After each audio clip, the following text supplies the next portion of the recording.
اعوذ باللہ من الشیطان الرجیم بسم اللہ الرحمن الرحیم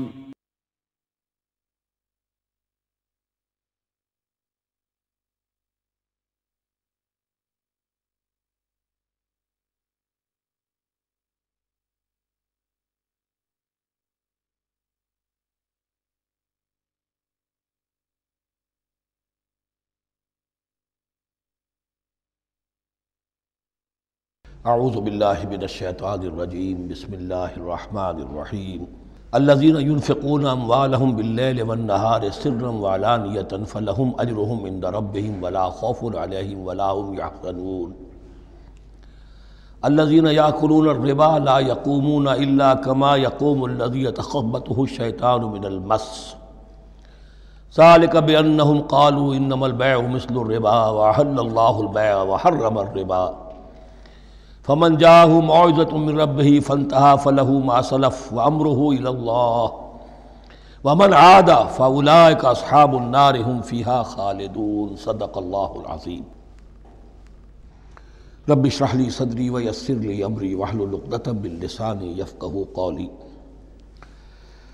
ابھی سورہ مبارکہ کا وہ رکوع ہم پڑھ رہے ہیں کہ جو آج کے حالات میں اہم ترین ہے،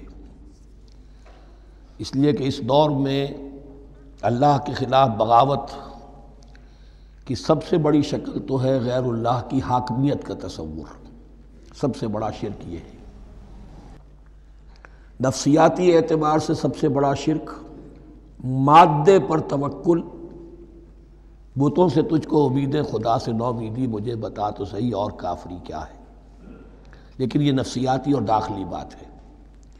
خارجی اور واقعاتی دنیا میں سب سے بڑا شرک اس وقت وہ غیر اللہ کی حاکمیت، جو اب عوامی شکل اختیار کر گئی، عوامی حاکمیت۔ اور اس کے بعد اس وقت کے گناہوں میں، بدعملی میں سب سے بڑا فساد جو ہے وہ سود کی بنیاد پر ہے۔ سب سے بڑا فتنہ، سب سے بڑا فساد دنیا میں، جو اس وقت سب سے بڑی شیطنت ہے، جو یہودیوں کے ذریعے سے پورے گلوب کو اپنی گرفت میں لینے کے لیے بےتاب ہے، وہ یہی ہے جو سود کا ہتھ کنڈا ہے، اس کی حرمت۔ یہاں ایک سوال میرے ذہن میں کبھی کبھی پیدا ہوتا تھا کہ یہ جو پہلی آیت ہے اس کا تعلق تو انفاق فی سبیل اللہ کے ساتھ ہے، اسے پچھلے رکوع کے ساتھ شامل ہونا چاہیے تھا، لیکن بعد میں یہ حقیقت مجھ پر منکشف ہوئی کہ بڑی حکمت کے ساتھ اس آیت کو اس رکوع کے ساتھ شامل کیا گیا ہے۔ وہ حکمت میں بعد میں بیان کروں گا۔ الذین ينفقون اموالهم باللیل والنہار، وہ لوگ کہ جو اپنا مال خرچ کرتے رہتے ہیں رات کو بھی دن میں بھی، سرم وعلانیتاً، خفیہ طور پر بھی اعلانیہ بھی، صدقات واجبہ اعلانیہ، صدقات نافلہ خفیہ، انفاق فی سبیل اللہ خفیہ۔ فلہم اجرہم عند ربہم ولا خوف علیہم ولا هم یحزنون، ان کے لیے ان کا اجر محفوظ ہے ان کے رب کے پاس، نہ ان پر کوئی خوف طاری ہوگا اور نہ ہی وہ کسی حزن سے دوچار ہوں گے۔ الذین یاکلون الربا، اب ربا کا مسئلہ شروع ہو رہا ہے، جو سود کھاتے ہیں۔ وجہ کیا ہے؟ اصل مسئلہ ہے اس سرپلس ویلیو کا۔ آپ کا کوئی شغل ہے، آپ کی ملازمت ہے، آپ کما رہے ہیں، آپ کا خرچ پورا ہو رہا ہے، کچھ بچت بھی ہو رہی ہے۔ اب اس بچت کا اصل مصرف کیا ہے؟ یسألونک ماذا ینفقون قل العفو۔ اصل راستہ تو یہ ہے کہ اس کو دے دو اللہ کی راہ میں، یا محتاجوں کو یا اللہ کے دین کو۔ لیکن اب جو سود خورانہ ذہنیت ہے وہ یہ کہ اس بچت کو بھی مزید کمائی کا ذریعہ بناؤ، یہ سود خورانہ ذہنیت ہے۔ لہذا اصل میں سود خوری انفاق کا کی ضد ہے، اور یہ عقدہ مجھ پر کھلا جبکہ القرآن یفسر بعضہ بعضا، اس اصول کے تحت جب سورہ روم کی آیات کا میں نے مطالعہ کیا، وہاں یہی شکل آپ کو نظر آئے گی کہ ان دونوں کو مقابلے میں لایا گیا ہے، اللہ کی رضا جوئی کے لیے انفاق اور ربا، سود پر رقم دینا۔ وما آتیتم من ربا لیربو فی اموال الناس فلا یربو عند اللہ، جو کچھ تم دیتے ہو سود پر کہ وہ بڑھے لوگوں کے مال میں، محنت وہ کر رہا ہے اور آپ اس کی کمائی میں سے آپ وصول کر رہے ہیں اپنے اس سرمایہ کی وجہ سے، تو یہ گویا کہ آپ کا مال اس کے مال میں اس کی محنت سے بڑھ رہا ہے۔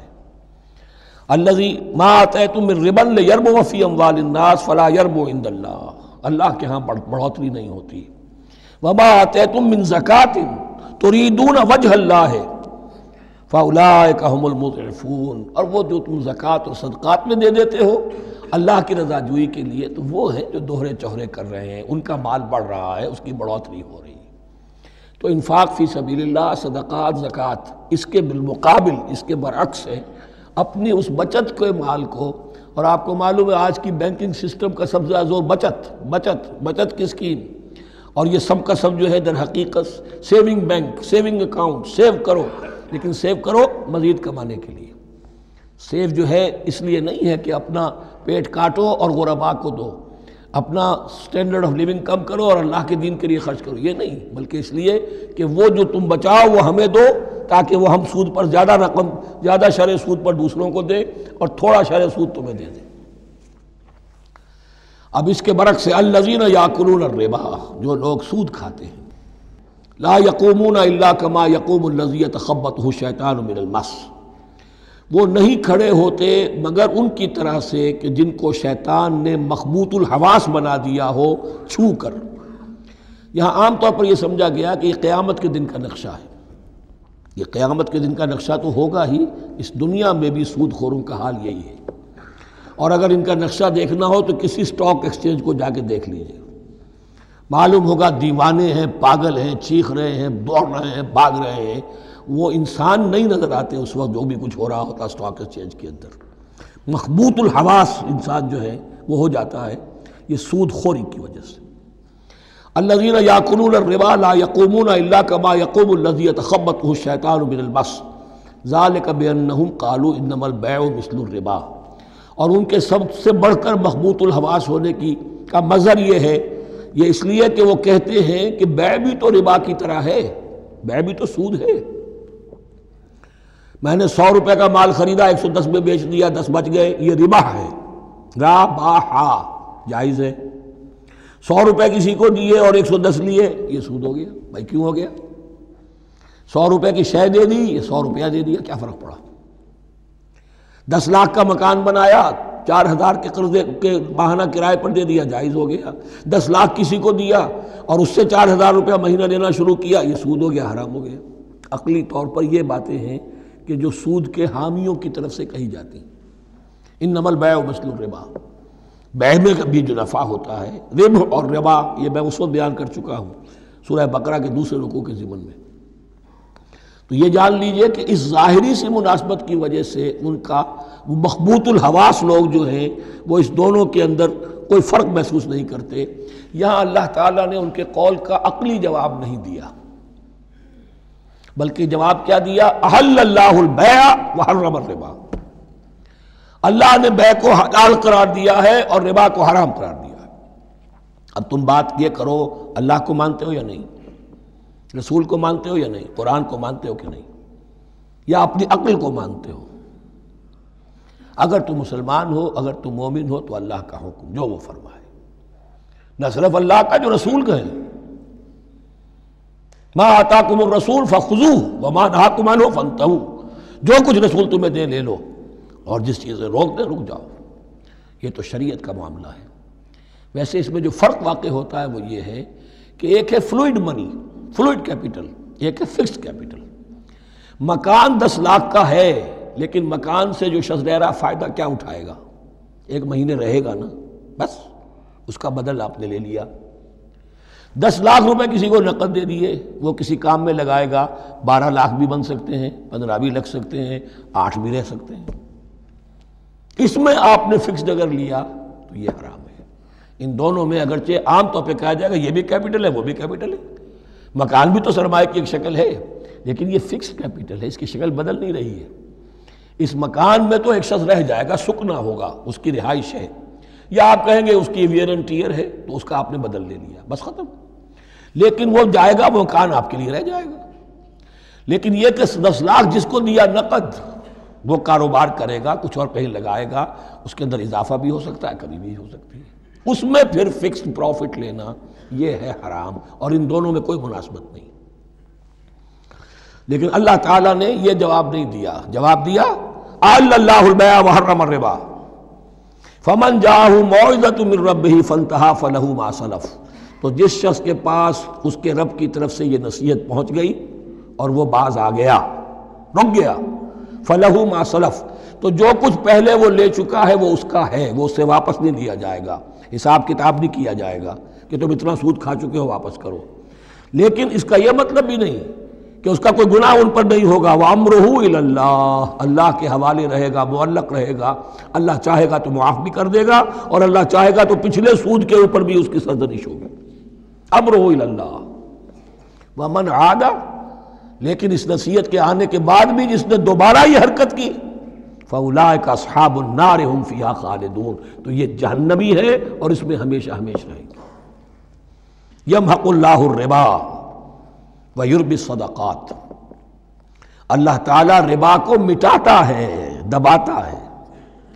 اور ہمارے زمانے میں شیخ محمود احمد مرحوم نے ایک کتاب لکھی ہے مین اینڈ منی، اس میں ثابت کیا ہے جہاں جو یہ سود کا معاملہ چلتا ہے تین چیزیں ساتھ ساتھ بڑھتی چلی جاتی ہیں، جتنا سود بڑھے گا ان امپلائمنٹ بڑھے گی، انفلیشن بڑھے گی، نتیجے میں انٹرسٹ ریٹ بڑھے گا، جیسے انٹرسٹ ریٹ بڑھے گا ان امپلائمنٹ مزید ہوگی، انفلیشن زیادہ ہوگی، اٹس اے ویشس سرکل، اور اسی کے نتیجے میں تباہی ہو جاتی ہے، چھپی رہتی ہے وہ تباہی۔ وہ تو ایک ہی وقت میں بینک کرپٹ ہوگا، کوئی بینک، بڑے بڑے بینک جو ہیں دیوالے نکلیں گے، ابھی جو کوریا کا حشر ہو رہا ہے اور جو اس سے پہلے روس کا ہو چکا ہے، یہ سارا جو ہے یہ یوں سمجھیے شیش محل کی طرح ہے، اس میں تو ایک پتھر پڑے گا تو ٹکڑے ہو جائیں گے۔ وَمَنْ عَادَ فَأُولَٰئِكَ أَصْحَابُ النَّارِ هُمْ فِيهَا خَالِدُونَ يَمْحَقُ اللَّهُ الرِّبَا وَيُرْبِي الصَّدَقَاتِ، اللہ تعالیٰ پالتا ہے، صدقات کو پالتا ہے، بڑھاتا ہے اللہ کے ہاں۔ وہ آیت میں سنا چکا ہوں آپ کو، سورہ روم کی 39ویں آیت ہے یہ، وَمَا آتَيْتُم مِّن رِّبًا لِّيَرْبُوَ فِي أَمْوَالِ النَّاسِ فَلَا يَرْبُو عِندَ اللَّهِ وَمَا آتَيْتُم مِّن زَكَاةٍ تُرِيدُونَ وَجْهَ اللَّهِ فَأُولَٰئِكَ هُمُ الْمُضْعِفُونَ وَاللَّهُ لَا يُحِبُّ كُلَّ كَفَّارٍ أَثِيمٍ، اور اللہ کو ہرگز پسند نہیں ہے وہ سب کہ جو ناشکرے ہیں اور گناہ گار ہیں۔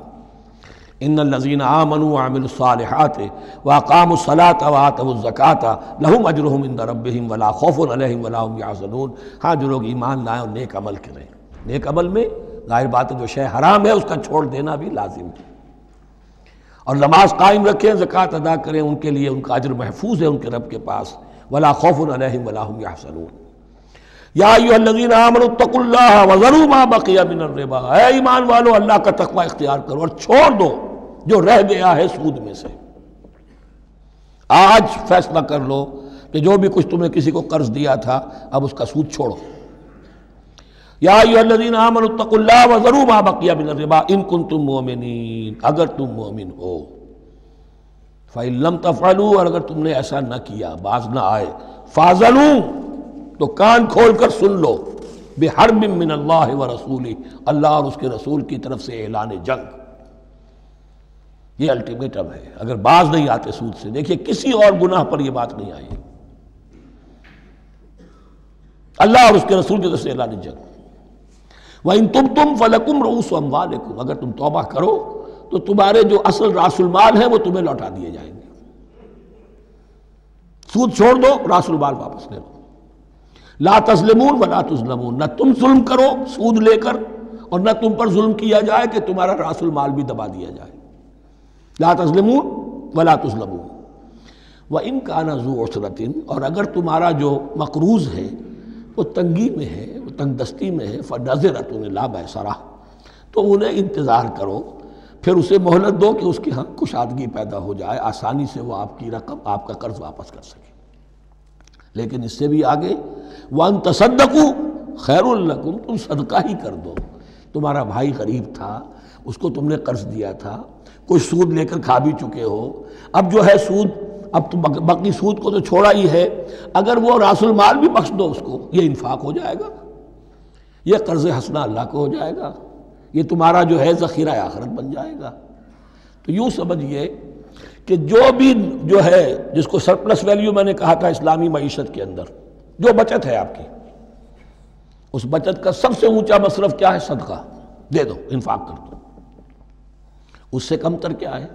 قرض حسنہ، قرض دے دو کسی کو تاکہ وہ اپنی ضرورت چلا لے، اس کا کاروبار رکا ہوا تھا وہ چل پڑے گا اور تمہیں پھر وہ اپنی اصل رقم واپس کر دے گا. یہ قرض حسنہ اس سے کم تر درجہ ہے. تیسرا درجہ ایک اور بھی ہے جو جائز تو ہے مکروہ، پسندیدہ نہیں ہے. تم زیادہ ہی خسیس ہو، چلو مزاربت پر دے دو، اور مزاربت یہ ہے کہ رقم تمہاری کام وہ کرے گا. اگر بچت ہو جائے تو تم بھی لے لینا، اگر نقصان ہو جائے تو کوئی تاوان نہیں لے سکتے اس سے. یہ ہے مزاربت. اس کے بعد اگر تم کہو کہ میں دے رہا ہوں، مجھے اتنے % تو بہرحال تم نے دینا ہی دینا ہے، اس سے بڑھ کر حرام شے کوئی نہیں.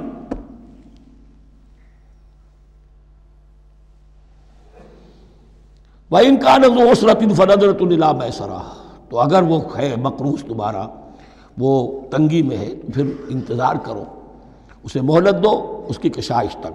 وَأَن تَصَدَّقُوا خَيْرٌ لَكُمْ، اور اگر تم صدقہ ہی کر دو، خیرات کر دو، دے دو، بخش دو، وہ تمہارے لیے بہتر ہوگا. ان کنتم تعلمون، اگر تم جانتے ہو، اگر وہ حکمت تمہارے اندر آ گئی ہے، اگر تم اولو الالباب ہو، اگر تم سمجھدار ہو، تو جو کچھ تمہیں بچت اس سے ہوگی، جو اللہ کے ہاں اجر و ثواب ملے گا، وہ تمہیں یہ رقم واپس لے کر جو ہے اس سے کیا مل جائے گا. وَاتَّقُوا يَوْمًا تُرْجَعُونَ فِيهِ إِلَى اللَّهِ، یہ آیت آخری آیت ہے قرآن کی نزول کے اعتبار سے. آیت ڈرو اس دن سے. دیکھیے وہی آیت یاد کیجئے، وَاتَّقُوا يَوْمًا لَا تَجْزِي نَفْسٌ عَن نَفْسٍ شَيْئًا وَلَا يُقْبَلُ مِنْهَا شَفَاعَةٌ وَلَا يُؤْخَذُ مِنْهَا عَدْلٌ وَلَا هُمْ يُنصَرُونَ. وَاتَّقُوا يَوْمًا لَا تَجْزِي نَفْسٌ عَن نَفْسٍ شَيْئًا وَلَا يُقْبَلُ مِنْهَا عَدْلٌ وَلَا تَنفَعُهَا شَفَاعَةٌ وَلَا هُمْ يُنصَرُونَ. وَاتَّقُوا يَوْمًا تُرْجَعُونَ فِيهِ إِلَى اللَّهِ، ڈرو اس دن سے جس دن کے لوٹا دیے جاؤ گے تم اللہ کی طرف.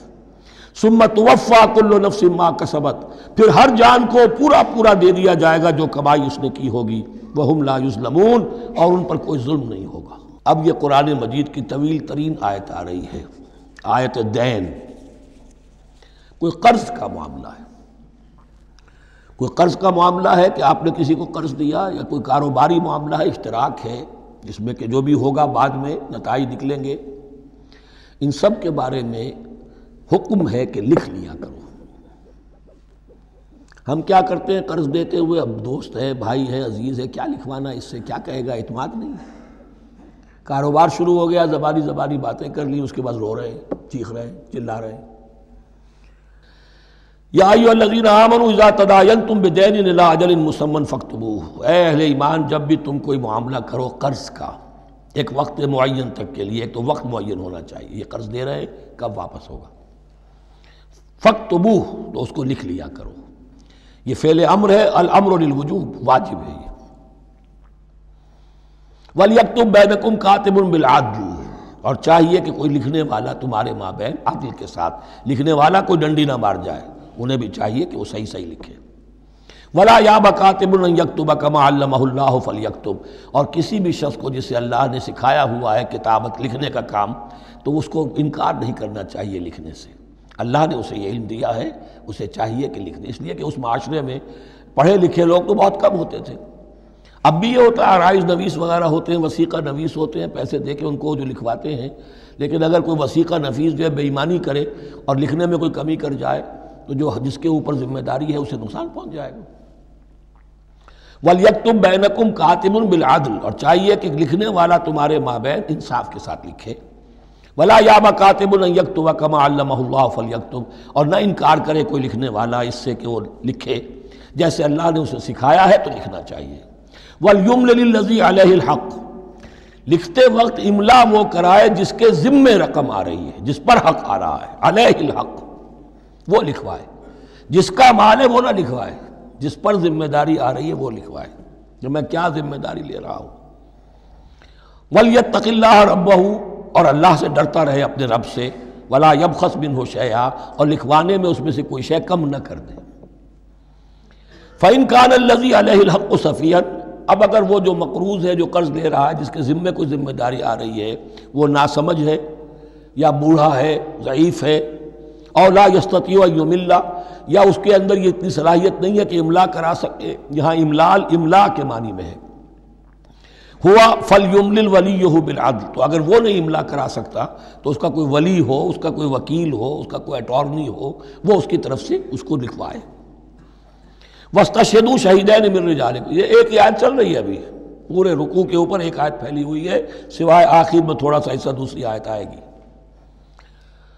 واستشہدوا شہیدین من رجالکم، اور گواہ بنا لیا کرو دو اپنے مردوں میں سے، فإن لم یکونا رجلین، اور اگر دو مرد دستیاب نہ ہو، فرجل وامرأتان، تو ایک مرد اور دو عورتیں، ممن ترضون من الشہداء، اور وہ بھی دونوں کے نزدیک مقبول ہوں شہداء، کہ ہاں دونوں کو اعتماد ہے ان پر۔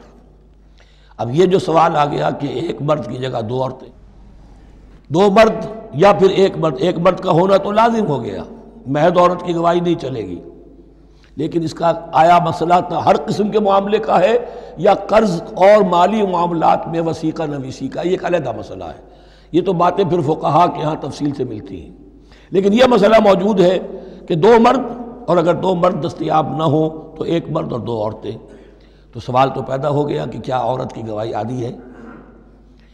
ان تضل احداہما فتذکر احداہما الاخری، مبادا ان میں سے کوئی ایک بھول جائے تو یاد کرا دے دوسری۔ عقلی سوال پیدا ہو گیا، کیا مرد نہیں بھول سکتا؟ کیا جواب ہے اس کا؟ جواب یہ ہے کہ واقعتاً اللہ تعالیٰ نے عورت کے اندر نسیان کا مادہ زیادہ رکھا ہے۔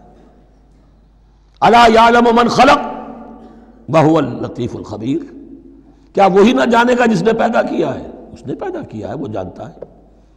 نسیان کا مادہ کیوں زیادہ رکھا یہ بھی سمجھ لیجئے، عقلی بات ہے، منطقی بات ہے۔ She has to play the role of number 2، اسے مرد کے تابع رہنا ہے، جو نمبر 2 ہوتا ہے اس کے اوپر اس کے کبھی احساسات کے اوپر، کبھی جذبات کے اوپر کوئی نہ کوئی کوفت، کوئی قدورت آتی ہے، اور اس میں اللہ تعالیٰ نے ان کا سیفٹی والو رکھا ہوا، بھول جانا، اگر بھولنا نہ ہو، یاد ماضی عذاب ہے یا رب چھین لے مجھ سے حافظہ میرا، یہ نسیان جو ہے یہ بھی ایک بہت بڑی نعمت ہے، ورنہ تو کوئی صدمہ دل سے اتری نا، کوئی غصہ کبھی ختم ہوئی نا، تو بھولنے کا معاملہ یہ سیفٹی ویلو اللہ نے عورت میں زیادہ رکھا ہے، اس لیے کہ اسے مرد کے تابع ہو کر رہنا ہے، اور جب تابع ہو کر رہنا ہے تو اسے زیادہ اس کے احساسات پہ، جذبات پر زیادہ مواقع آئیں گے کہ اس کو کچھ زک پہنچے، اس کے لیے یہ سیفٹی ویل کے نسیان ہے، یہ زیادہ رکھ دیا گیا ہے۔ ان تضل احداہما فتذکر احداہما الاخری، اب یہ کہ اگر یہ بات سمجھ میں نہ آتی تب بھی اللہ کا حکم ہے ماننا ہے، اگر فسک کیپٹل اور فلوئڈ کیپٹل کا فرق سمجھ میں نہیں آتا تب بھی بیع حلال ہے، ربا حرام ہے، اللہ خیر صلی اللہ احل اللہ البیع وحرم الربا، لیکن اگر حکمت سمجھ میں آ جائے تو نور علی نور۔ ولا یاب الشہداء اذا ما دعوا، اور نہ انکار کریں گواہ جب کہ ان کو بلایا جائے، اب گواہی کے لیے بلایا جائے تو گواہ نہیں آ رہے، نخرہ کر رہے ہیں، نہیں، ان کو آنا چاہیے، جو اللہ کی کوئی گواہی جو ہے اگر چھپائی ہے تو بہت بڑا ظلم ہے۔ ولا تسأموا، اور اس سے تھکو مت، کسل مت کرو، سستی مت کرو، ان تکتبوہ، کہ تم لکھو اسے، صغیراً اور کبیراً، چاہے چھوٹا معاملہ ہو چاہے بڑا ہو، الی اجلہ، وقت معین کے لیے، اتنا قرض دے رہا ہوں، اتنے وقت میں آپ نے مجھے لوٹانا ہے، اس کے بعد آپ بڑھا سکتے ہیں، آپ دیکھ سکتے ہیں، اسے مزید مہلت دے سکتے ہیں، ایسے ہی حالات ہیں تو آپ معاف بھی کر سکتے ہیں، لیکن یہ کہ جب لکھنا ہے، حکم دیا جا رہا ہے تو اس میں اجل معین ہو، الی اجلہ، اور اس میں چھوٹے بڑے کی تفریق نہ کرو، چاہے چھوٹا مسئلہ بڑا لکھ لو، ذالکم اقسط عند اللہ، یہ اللہ کے نزدیک بھی زیادہ مبنی بر انصاف ہے، واقوم للشہادہ، اور گواہی کے لیے زیادہ قوی ہوگا اور زیادہ درست ہوگا، لکھی ہوئی شے ہوگی تو اب معاملہ جو ہے بہت واضح رہے گا، ورنہ زبانی یادداشت کے اندر کہیں کہیں جو ہے تعبیر ہی میں فرق ہو جاتا۔ وعدنا اللہ ترتابو، اور یہ اس کے بہت قریب ہے کہ تم بھولو گے نہیں، الا ان تکون تجارتا حاضرتا تدیرونہا، الا یہ کہ کوئی لین دین ہو، تجارت ہو جو حاضر ہوتی ہے دست بدست، آپ نے سودا دیا، اس نے پیسے دے دیے، اب کیش بھی وہ دے دیجئے یہ آپ دینا چاہیں تو، ورنہ یہ شریعت میں لازم نہیں ہے۔ اگر ایسا دست بدست کا معاملہ ہے تو پھر یہ ہے کہ وہ تو ہو گیا ایکسچینج، وہ مال جو ہے دکاندار نے مال دیا، آپ نے پیسے دے دیے، اس کے لکھنے کی ضرورت نہیں ہے۔ الا ان تکون تجارۃ حاضرۃ تدیرونھا بینکم، تو اگر وہ تجارت ہو کہ نقد تمہاری چلتی ہے، آپس میں لین دین ہو رہا ہے، فلیس علیکم جناح الا تکتبوھا، تو کوئی حرج نہیں ہے تم پر کہ اسے نہ لکھو۔ واشہدوا اذا تبایعتم، اور گواہ بنا لیا کرو جب کوئی مستقبل کا سودا کرو۔ یہ بیع سلم جو ہوتی ہے یہ مستقبل کا سودا ہے، قرض کا سودا ہے۔ بیع سلم بھی ایک طرح کا قرض ہے۔ آج آپ طے کرتے ہیں کسی شخص سے، کسی کاشتکار سے، زمیندار سے کہ اگلا موسم جو آئے گا فصل کا، گیہوں کی فصل کا، تو اتنے روپے من کے حساب سے 500 من گندم میں آپ سے لوں گا۔ یہ بیع سلم کہلاتی ہے، اور اس میں لازم ہے کہ پوری قیمت ابھی ادا کر دیں۔ لیکن اس میں بھی کہ اس وقت آپ کو اتنی گندم دینی ہے، اس کو لکھوا لو اور اس پر 2 گواہ بنا لو۔ واشہدوا اذا تبایعتم ولا یضار کاتب ولا شہید، اور نہ نقصان پہنچایا جائے کسی لکھنے والے کو یا گواہ کو، اور نہ نقصان پہنچائے کوئی لکھنے والا یا گواہ۔ یہ یضار دونوں کے لیے آ جائے گا، یہ معروف بھی ہے اور مجرور بھی ہے۔ نہ ضرر پہنچایا جائے اور نہ ضرر پہنچائے، نہ کوئی کاتب اور نہ کوئی شہید گواہ۔ وَإِن تَفْعَلُوا، اگر تم ایسا کرو گے، نقصان پہنچاؤ گے، فَإِنَّهُ فُسُوقٌ بِكُمْ، تو یہ تمہارے لیے بہت بڑے گناہ کی بات ہوگی۔ وَاتَّقُوا اللَّهَ، اللہ سے ڈرو، وَيُعَلِّمُكُمُ اللَّهُ، اللہ تمہیں تعلیم دے رہا ہے، وَاللَّهُ بِكُلِّ شَيْءٍ عَلِيمٌ، اللہ ہر چیز کا علم رکھنے والا ہے۔ یہ ایک آیت ہوئی ہے، آخری پارے کی میرا خیال 4 5 6 صورتیں جمع کر لیں تو جا کر ہی ایک آیت کا حجم برابر ہوگا۔ جو میں نے کہا تھا کہ آیات کی تعیین توقیفی ہے، یہ ہمارے حساب کتاب سے، گرامر سے، منطق سے، علم بیان سے کسی سے کوئی تعلق نہیں اس کا۔ وَإِن كُنتُمْ عَلَىٰ سَفَرٍ، اور اگر تم سفر پر ہو، وَلَمْ تَجِدُوا كَاتِبًا، اب وہاں کوئی لین دین کا معاملہ ہو گیا، قرض کا ہو گیا، کاتب کوئی ہے نہیں، فَرِحَانٌ مَقْبُوضَةٌ، تو کوئی گروی شے رکھ لو قبضے میں، فلاں شے آپ کے قبضے میں رہے گی، آپ اتنے پیسے مجھے دے دیجئے، میں جب یہ واپس کر دوں گا اپنی چیزیں آپ میری چیز مجھے لوٹا دیجیے گا۔ یہ رہن ہے مقبوضہ، لیکن رہن سے کوئی فائدہ اٹھانے کی اجازت نہیں، وہ سود ہو جائے گا۔ اگر مکان رہن رکھا گیا ہے، قبضہ تو ہوگا اس کا، لیکن یہ کہ وہ اس کا کرایہ نہیں لے سکتا، کرایہ مالک کو جائے گا، اس سے کوئی استفادہ نہیں کر سکتا اس مال سے۔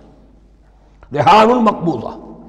فَإِنْ أَمِنَ بَعْضُكُمْ بَعْضًا، پھر اگر کوئی شخص اب اطمینان کرتا ہے اور اعتبار کرتا ہے تم میں سے بعض کسی بعض کا، فَلْيُؤَدِّ الَّذِي اؤْتُمِنَ أَمَانَتَهُ، تو اب چاہیے اس شخص کو کہ جس کے اوپر یہ امانت آئی ہے، اگرچہ اس کے پاس رہن دینے کو کچھ نہیں تھا، یا یہ کہ دوسرے بھائی نے اس پر اعتماد کیا اور اس کی وجہ سے کوئی شے رہن نہیں لی، تو اب اس سے کوئی غلط فائدہ نہ اٹھائے، وہ گویا کہ اس کے پاس جو اس نے قرض لیا امانت ہے، اس کے پاس وہ امین بنایا گیا ہے۔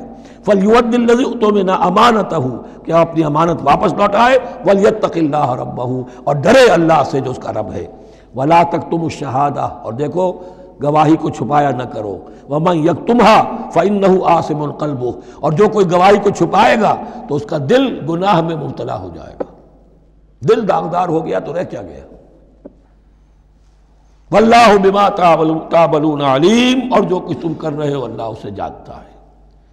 اللہ کے فضل و کرم سے آخری رکوع پر ہم پہنچ گئے، اور یہ بڑا ایک یوں سمجھئے 3 آیتوں پر مشتمل رکوع ہے، جیسے کہ وہ رکوع جو ہم نے پڑھا تھا جس میں آیت الکرسی 4 آیتیں ہیں، وہ اور یوں کہا جا سکتا ہے کہ یہ 2 رکوع ایک دوسرے کے بالکل بالمقابل ہیں اپنی عظمت میں اور مقام میں۔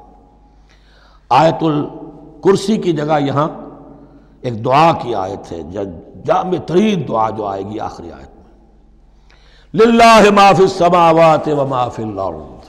اکثر و بیشتر آپ دیکھیں گے سورتوں کے اختتام پر یہ الفاظ پھر آتے ہیں، اللہ ہی کا ہے جو کچھ بھی ہے آسمانوں اور زمین میں۔ وَإِن تُبْدُوا مَا فِي أَنفُسِكُمْ أَوْ تُخْفُوهُ، اور جو کچھ تمہارے دلوں میں ہے خواہ تم اسے ظاہر کرو خواہ چھپاؤ، يُحَاسِبْكُمْ بِهِ اللَّهُ، اللہ تم سے محاسبہ کر لے گا، تمہاری نیتیں اس کے علم میں ہیں۔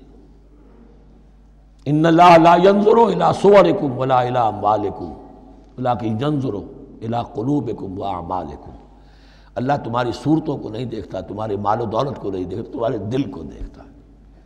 تمہارے اعمال کو دیکھتا ہے۔ تو دل میں جو کچھ ہے خواہ کتنا ہی چھپا لو، اللہ کے محاسبے سے نہیں بچو گے۔ فَيَغْفِرُ لِمَن يَشَاءُ وَيُعَذِّبُ مَن يَشَاءُ، پھر وہ بخش دے گا جس کو چاہے گا اور عذاب دے گا جس کو چاہے گا۔ اختیار مطلق اللہ کے ہاتھ میں ہے۔ ہمارے ہاں اہل سنت کا عقیدہ یہی ہے، اللہ پر لازم نہیں ہے کہ وہ نیکوکار کو اس کا جزا ضرور دے اور بدکار کو اس کی سزا ضرور دے۔ اللہ کرے گا ایسا، یہ دوسری بات ہے، لیکن اللہ کی شان اس سے بہت اعلیٰ اور عرفہ ہے کہ اس پر کسی شے کو لازم قرار دیا جائے۔ اس کا اختیار مطلق ہے، مطلق ہے۔ یفعل اللہ ما یرید، یفعل اللہ ما یشاء۔ اہل تشیع کا کہنا یہ ہے کہ اللہ پر عدل واجب ہے۔ اہل سنت کہتے ہیں اللہ عدل کرے گا، جزا و سزا میں عدل ہوگا، یہ ہم مانتے ہیں، واقعہ ہے، لیکن ہم یہ نہیں کہتے کہ اللہ پر عدل واجب ہے۔ اللہ پر کوئی شے واجب نہیں، بلکہ اللہ نے تو کتب علی نفسہ الرحمہ، اپنے اوپر واجب کیا ہے رحمت کو۔ وجوب کا لفظ جو آتا ہے اللہ پر تو وہ تو رحمت کا ہے۔ کتب علی نفسہ الرحمہ، اللہ نے اپنی ذات کے اوپر واجب کر لیا رحمت کو۔ واللہ علی کل شیء قدیر، اور اللہ ہر چیز کی قدرت رکھتا ہے۔ آمن الرسول بما انزل الیہ من ربہ والمؤمنون، ایمان لائے رسول صلی اللہ علیہ وسلم اس چیز پر کہ جو نازل کی گئی ان کی جانب ان کے رب کی طرف سے۔ غور طلب بات ہے، یہ بڑا باریک نکتہ ہے۔ نبی پر جب وحی آئی ہے کیسے پہچان لیا کہ یہ بدروح نہیں ہے، یہ جبرائیل ہے؟ آخر کوئی اشتباہ بھی تو ہو سکتا تھا، پہلا تجربہ تھا۔ اس سے پہلے نہ آپ نے کہانت سیکھی، نہ آپ نے کوئی اور اس طرح کی نفسیاتی ایکسرسائزز کی۔ آپ تو کاروباری آدمی تھے، ایک بہت ہی بھرپور زندگی گزار رہے ہیں، اہل و عیال والے ہیں، کاروبار کر رہے ہیں، ہائی ایسٹ لیول کا کاروبار ہے۔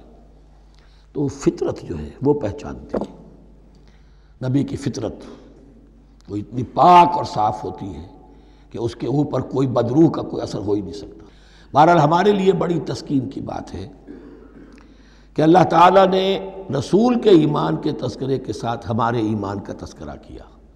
آمن الرسول بما انزل الیہ من ربہ والمؤمنون، ایمان لائے رسول صلی اللہ علیہ وسلم اس چیز پر جو نازل کی گئی ان کی جانب ان کے رب کی طرف سے، اور ایمان لائے صاحب ایمان۔ اللہم ربنا اجعلنا منہم، اللہم ربنا اجعلنا منہم۔ کل آمن باللہ وملائکتہ وکتبہ ورسلہ، یہ دوسرا مقام ہے سورہ بقرہ کے اندر جس میں ایمان کے جو اجزاء ہیں ان کو گنا گیا ہے۔ کچھ یاد ہے آیت البر؟ لیس البر ان تولوا وجوہکم قبل المشرق والمغرب ولکن البر من آمن باللہ والیوم الآخر والملائکۃ والکتاب والنبیین۔ یہاں بھی اسی طرح ہے، کل آمن باللہ وملائکتہ وکتبہ ورسلہ لا نفرق بین احد من رسلہ۔ اور یہ تیسری مرتبہ بات آ گئی ہے کہ رسولوں کے درمیان کوئی تفریق نہیں کی جائے گی۔ کہاں؟ پہلے تو آیا تھا 16ویں رکوع میں، لا نفرق بین احد منہم ونحن له مسلمون، اور اس سے بھی پہلے آیا تھا والذین یؤمنون بما انزل الیک وما انزل من قبلک، وہ لوگ جو ایمان رکھتے ہیں اس پر بھی جو ہے نبی آپ پر نازل کیا گیا اور اس پر بھی جو آپ سے پہلے نازل کیا گیا۔ لا نفرق بین احد من رسلہ، ہم اس کے رسولوں میں سے کسی کے مابین کوئی تفریق نہیں کرتے۔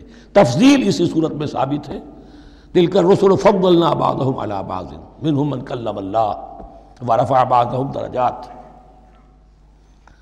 وقالوا سمعنا واطعنا، وہی بات کہ جو کہی گئی تھی جب ان سے کہا گیا تھا واسمعوا، کیا کہا تھا انہوں نے؟ سمعنا وعصینا، سمعنا واطعنا، وہ کہتے ہیں ہم نے سنا اور مانا۔ غفرانک ربنا، ہماری درخواست ہے پروردگار، تیری بخشش مانگتے ہیں۔ غفرانک، نون پر زبر ہے، مفعول ہے، نسألک غفرانک، اے اللہ ہم تجھ سے سوالی ہیں، تجھ سے طلب کرتے ہیں، درخواست کرتے ہیں تیری مغفرت کا۔ وإلیک المصیر، اور تیری ہی جانب لوٹ جانا ہے۔ یہاں پر وہ ایمان بالآخرہ بھی آ گیا جو یہاں اوپر نہیں آسان، آمنا باللہ و ملائکتہ و کتبہ و رسلہ، پھر رسولوں کے ضمن میں لا نفرق بین احد من رسلہ، لیکن اس کے بعد وَإِلَيْكَ الْمَصِيرُ، مغفرت اور اللہ کی طرف ہی لوٹ جانا ہے ہمارا، اس میں ایمان بالآخرہ آ گیا۔ اب آخری آیت، لا یکلف اللہ نفسا الا وسعها، اللہ تعالیٰ نہیں ذمہ دار ٹھہرائے گا کسی جان کو مگر اس کی وسعت کے مطابق۔ یہ بہت بڑے فضل و کرم والی آیت ہے، جیسے میں نے کہا تھا میگنا کارٹا جو ہے انسانی حقوق کا، کہ اجیب دعوت الداع اذا دعان، جہاں بھی مجھے کوئی پکارے، جب پکارے میں اس کی پکار سنتا ہوں، قبول کرتا ہوں۔ ہاں فَلْيُؤْمِنُوا بِي فَلْيَسْتَجِيبُوا لِي، انہیں بھی چاہیے کہ میرا کہنا مانے، دو طرفہ بات چلے گی، یک طرفہ نہیں۔ میری مانو، اپنی منواؤ، تم دعائیں کرو گے ہم قبول کریں گے، تم ہماری بات نہیں مانتے پھر تمہاری دعا تمہارے منہ پر دے ماری جائے گی۔ کرتے رہو قنوت نازلہ 40 دن کے 80 دن پڑھتے رہو، ڈھاکہ تو بیٹھ ہی جائے گا، بیٹھ گئے۔ یہودیوں سے شکست تو ہو ہی جائے گی، ہو گئی۔ کرتے رہو، حرمین میں پڑھتے رہو قنوت نازلہ، مکے میں پڑھو، مدینے میں پڑھو، پوری دنیا میں پڑھو۔ اللہ کو پیٹھ دکھائی ہوئی ہے، اس کے دین کو پاؤں تلے روندا ہوا ہے، اللہ کے باغیوں سے دوستی ہے، کسی نے قبلہ ماسکو کو بنایا تھا اور کسی نے واشنگٹن کو بنایا تھا، تمہاری دعائیں کیسے قبول ہوں؟ لیکن یہ جو آیت ہے یہ اس اعتبار سے بہت بڑی رحمت کی آیت ہے کہ اللہ تعالیٰ کے ہاں وہ اندھے کی لاٹھی والا معاملہ نہیں ہے کہ تمام انسانوں سے محاسبہ ایک ہی سطح پر ہو۔ اللہ جانتا ہے کس کی کتنی وسعت ہے، اور وسعت کن چیزوں سے بنتی ہے۔ آپ کو کوئی اور جین ملے ہیں، مجھے کوئی اور جین ملے ہیں، انہیں کوئی اور جین ملے ہیں، یہ جینز، ان جینز کی اپنی اپنی خصوصیات ہیں، خصائص ہیں، پراپرٹیز ہیں، لیمیٹیشنز ہیں۔ آپ کو کوئی اور ماحول ملا، اسے کوئی اور ماحول ملا، اسے کوئی اور ماحول ملا، تو hereditary factors multiplied by environmental factors, ان دونوں سے ایک شخصیت کا ہیولہ بنتا ہے انسان کا، جس کو پاٹرن کہتے ہیں ہمارے مستری لوگ۔ جب لوہے کا کوئی شے جو ہے ڈھالنی ہے تو اس کے لیے پہلے مٹی کا یا لکڑی کا ایک پیٹرن بناتے ہیں، انگریزی میں پیٹرن ہے، وہ پاٹرن کہتے ہیں ہمارے مستری لوگ۔ اب آپ لوہا جو ہے اس کو جب اسے کر لیں گے، مائع بنا لیں گے، گلا لیں گے، پھر اس میں ڈالیں گے، وہی شکل ہو جائے گی۔ یہ شاکلہ ہے ہر انسان کا جو بن جاتا ہے۔ قُلْ كُلٌّ يَعْمَلُ عَلَى شَاكِلَتِهِ فَرَبُّكُمْ أَعْلَمُ بِمَنْ هُوَ أَهْدَىٰ سَبِيلًا۔ اس شاکلہ کے اندر آپ کو محنت کرنی ہے۔ اللہ جانتا ہے کس کا شاکلہ وسیع تھا، کس کا شاکلہ تنگ تھا، کس کے جینز اعلیٰ تھے، کس کے جینز ادنا تھے، کس کے ہاں ذہانت زیادہ تھی، کس کے ہاں جسمانی قوت زیادہ تھی۔ جو بھی کچھ اس نے دیا ہے، جس کو وہاں ہم نے رکھا اس کو وہاں رکھا، اس نے وہاں تعلیم پائی، اس نے یہاں تعلیم پائی، جو بھی انوائرمنٹل فیکٹرز آئے ہیں، جو بھی جینیٹک فیکٹرز آئے ہیں، سب اللہ کے علم میں ہے۔ ان سب کو ملحوظ رکھ کے اللہ حساب لے گا۔ جو شاکلہ ہم نے تمہیں دیا تھا اس میں تم نے کیا کیا؟ ایک شخص کے اندر فرض کیجئے استعداد ہی ہے 20 درجے کی استعداد ہے، اس نے فرض کیجئے 18 درجے کام کر دیا، کامیاب ہو گیا۔ کسی میں استعداد 100 درجے کی تھی، اس نے 50 درجے کیا، ناکام ہو گیا۔ حالانکہ کمیت کے اعتبار سے 50 درجے زیادہ ہے 18 درجے سے، لیکن یہ 18 درجے کا کام وہ کر رہا ہے جس کے اندر استطاعت تھی ہی 20 کی، یا 18 ہی کی تھی، اس نے پوری کر دی۔ اور 50 درجے والا وہ جس کو اللہ نے دے رکھی تھی 1000 کی استطاعت، اس کا وہ 50 بیکار ہو گیا۔ تو اللہ تعالیٰ کا محاسبہ جو ہے انڈیویجول ہے، اسی لیے فرمایا گیا کلہم آتی ہے یوم القیامت فردا، ان میں سب لوگ اس دن قیامت کے دن سب آئیں گے اکیلے اکیلے، تنہا تنہا، ہر ایک کا حساب ہوگا وہاں، اور ہر ایک کا حساب ہوگا لا یکلف اللہ نفسا الا وسعها، اللہ ذمہ دار نہیں ٹھہرائے گا کسی بھی جان کو مگر اس کی وسعت کے مطابق۔ البتہ اس کا اب ایک ریورس ہے۔ ہوتا کیا ہے، ہم سمجھتے ہیں دنیا میں تو بھاگ دوڑ کر رہے ہیں اور دین، اجی ہمارے اندر تو استطاعت دین کے کام کی صلاحیت ہی نہیں ہے۔ دنیا میں دیکھیں بڑے کامیاب تیزی کے ساتھ دوڑ رہے ہیں، کامیاب پر کامیاب۔ یہ دین ہمارے اندر تو استطاعت نہیں ہے، استعداد ہی نہیں ہے، کیا کریں؟ یہ دھوکہ ہے، سیلف ڈسیپشن ہے۔ استعداد اور استطاعت کے بغیر اور صلاحیت اور ذہانت کے بغیر دنیا میں بھی آپ کما نہیں سکتے، محنت نہیں کر سکتے، کوئی نتائج حاصل نہیں کر سکتے۔ یہ دھوکہ اپنے آپ کو نہ دیجئے۔ یہ ہے جو کچھ کر سکتے ہو کیجئے، کھودیے اپنی شخصیت کو، کھود کر جو نکال سکتے ہو نکال دیجئے۔ ہاں آپ نکال سکیں گے اتنا ہی جتنا آپ کے اندر ودیت ہے، زیادہ کہاں سے لے آئیں گے؟ اور اللہ نے کس میں کیا ودیت کیا ہے وہ جانتا ہے، اس کا حساب لینا جو ہے، محاسبہ وہ اس پر ہے کہ جو اس نے تمہیں دیا ہے۔ اور یہ مضمون قرآن مجید میں 5 مرتبہ آیا ہے بہت اہمیت کے ساتھ۔ لا یکلف اللہ نفسا الا وسعها لها ما کسبت وعلیہا ما اکتسبت۔ اسی جان کے لیے ہے جو اس نے کمایا، اور اس کے اوپر وبال بنے گا جو اس نے برائی کمائی۔ لیکن لام اور علا، لہا ما کسبت، جو بھی اس نے نیکی کمائی اس کے حق میں ہے، اس کے لیے ہے، اس کا اجر ملے گا، ثواب ملے گا، اور جو بدی کمائی وہ اس پر وبال بنے گا، اسی کے لیے اس کو سزا ملے گی، اسی کے حوالے سے۔ اب وہ آخری دعا آ گئی، جامع ترین اور عظیم ترین دعا ہے قرآن مجید کی۔ ربنا لا تؤاخذنا ان نسینا او اخطانا۔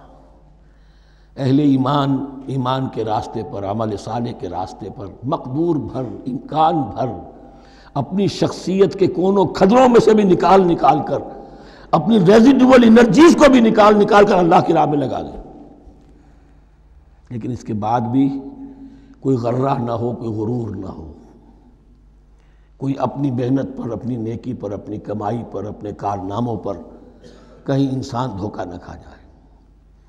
کیفیت کیا رہنی چاہیے؟ وہ یہ ہے تواضع، عجز انکساری۔ ربنا لا تؤاخذنا ان نسینا او اخطانا۔ اے رب ہمارے، ہم سے مواخذہ نہ کیجو اگر ہم بھول جائیں یا ہم سے خطا ہو جائے۔ نسیان بھی ہے، الانسان مرکب من الخطاء والنسیان، انسان کے اندر یہ دونوں چیزیں، خطا اور نسیان، یہ تو گنجی ہوئی ہیں۔ خطا یہ ہے کہ آپ نے اپنی امکانی حد تک تو نشانہ ٹھیک لگایا تھا، نشانہ خطا ہو گیا، ٹھیک ہے، کوئی بات نہیں، آپ کی نیت صحیح تھی۔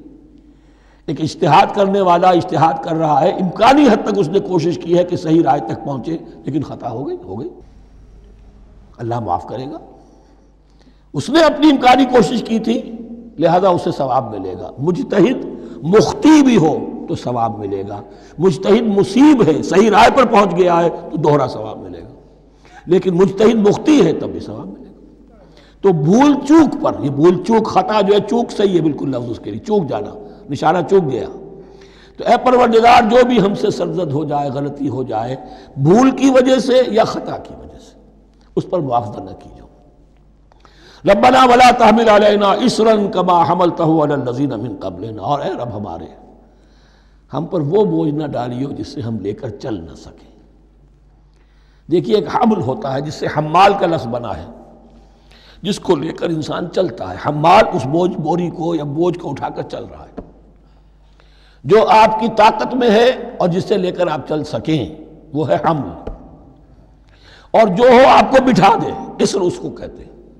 یہ لفظ سورہ اعراف میں پھر آئے گا، یضع عنہم اسرہم والاغلال التی کانت علیہم۔ حضور کی شان یہ بھی تھی کہ انہوں نے لوگوں کے بوجھ جو ان کی طاقت سے بڑھ کر تھے ان کے کندھوں سے اتار دیے۔ ربنا ولا تحمل علینا اصرا کما حملتہ علی الذین من قبلنا، اے اللہ تو نے بڑے بڑے بھاری بوجھ ہم سے پہلے لوگوں پر ڈالے۔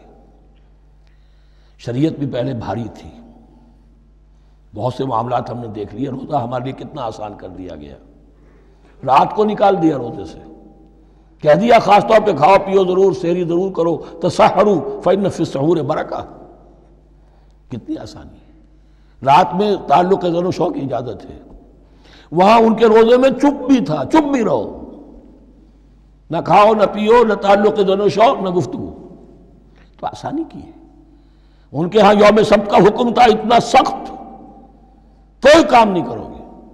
ہمارے ہاں وہ تھوڑے سے وقت کے لیے، اذا نودی للصلاۃ من یوم الجمعۃ فاسعوا الی ذکر اللہ وذروا البیع، اذان سے لے کر اور نماز کے ادا ہو جانے تک ہر کاروبار دنیاوی حرام ہے، لیکن اس سے پہلے اس کے بعد آپ کر سکتے ہیں، تو آسانی ہے۔ ربنا ولا تحمل علینا اصرا کما حملتہ علی الذین من قبلنا ربنا ولا تحملنا ما لا طاقت لنا بہ، اور اے رب ہمارے ہم پر وہ بوجھ نہ ہم پر عائد کی جو ہم پر ڈالیو جس کی کہ ہمارے اندر طاقت نہ ہو۔ واعف عنا، ہم سے درگزر فرماتا رہے، ہمیں معاف کرتا رہے، واغفر لنا، اور ہمیں بخشتا رہے۔ مغفرت کا لفظ جو ہے اس کو سمجھ لیجئے ڈھانپنا۔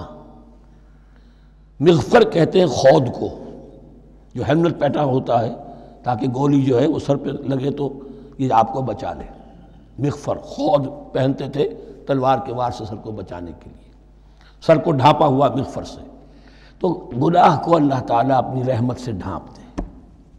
واغفر لنا، ہماری خطاؤں کی پردہ پوشی فرما دے۔